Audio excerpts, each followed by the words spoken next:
जय श्री राधे। आजकल लोग अन्य अन्य तरीकों से धन संचय करने की कोशिश करते हैं।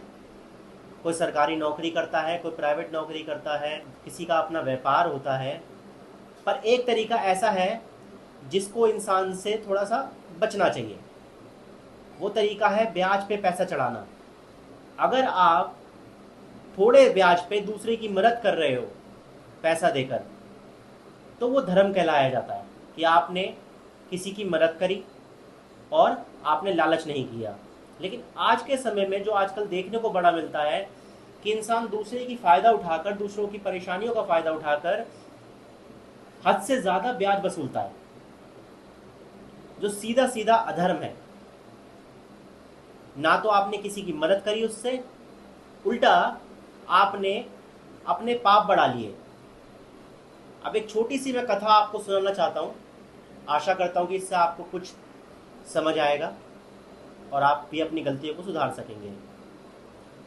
एक बार धन बाबा गुरु गोविंद सिंह महाराज जी ध्यान में बैठे हुए थे, तो सामने से एक व्यक्ति चलता हुआ आता है और बाबा जी के पास आके बैठता है।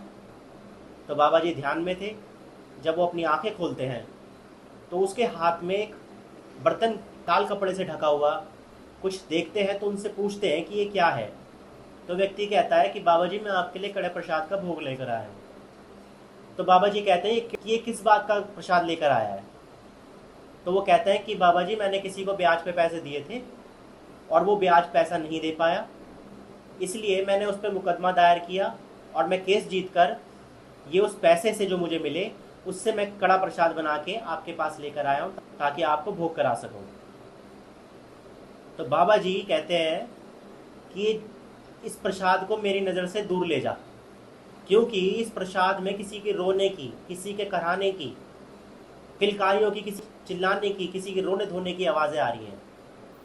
तो बाबा जी कहते हैं क्योंकि जो भी इस प्रसाद को खाएगा वो भी तेरे पाप का भागीदार बन जाएगा, क्योंकि इस प्रसाद में जिस व्यक्ति पे तूने केस लगाया था वो ना जाने कैसे कैसे करके अपना घर बार सब कुछ बेच कर तेरे को सारा कर्जा तेरा मुकाया उसने।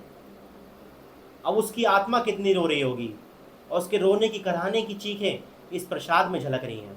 इसलिए जब आप ज़्यादा ब्याज पे पैसा चढ़ाते हो तो आप ये नहीं सोचते कि सामने वाला कैसे आपका पैसा वापस करेगा। आपको सिर्फ दिखता है ज़्यादा ब्याज, ज़्यादा मुनाफा।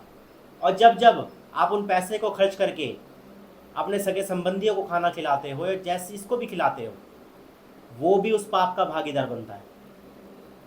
इसलिए धन संचय करना अच्छी बात है, पर सही तरीके से करो, किसी का नुकसान करके नहीं, क्योंकि ऊपर वाला सब देखता है। ये हमारी गलतफहमी है कि हमें कोई नहीं देख रहा। हमारे पल पल की खबर भगवान हमेशा लेता है।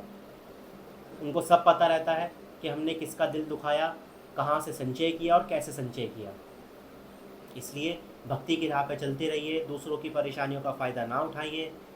जय श्री राधे।